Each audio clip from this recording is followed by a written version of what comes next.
Sveiki, šiandien esam Kėdainių rajone, klientas yra išsinuomavęs ražieninės akėčias, einam paklausim, kaip jiems sekasi dirbti.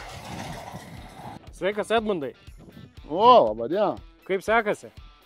Ačiū. Neblogai. Kokia čia technika, žiūriu, išsinuomavęs?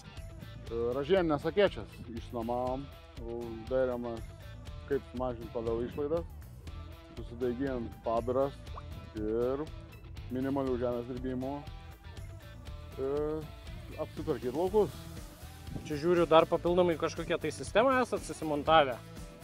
Jo, jau ilgus metus propaguojam mikrobiologinius preparatus, nes juos patys gaminam. Ir taip įterpinėjom bakterijas bei grybus. Ar patenkinti esat su dirbimu ir kodėl būtent pasirinkot ražieninės akėčias? Pasirinkom ražieninės akėčias vien dėl to, kad norim sumažinti žemės dirbimą, sumažinti išlaidas ir pagreitinti darbus. Taipogi pabiras yra nemažas reikalas, tai dabar susidaiginti pabiras, o vėliau turbūt su šito padargu dar bandysim jas ir sunaikinti. Ar patenkinti nuomą, ar kitais metais galvojat nuomotis toliau? Taip, iš tikrųjų mes galvojam šitokie padargai įsigyti, bet nežinojom, ko tikėtis.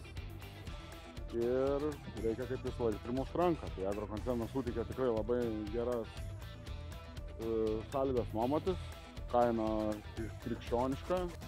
Taipogi galima pamatyti ir silpnas, ir stiprias vietos padargų, bet kol kas matos tik stiprius. Ačiū Edmundai, pasižiūrėsim, kaip dirba laukuose ir susimatysim vėliau. Gero sezono. Sėkmės.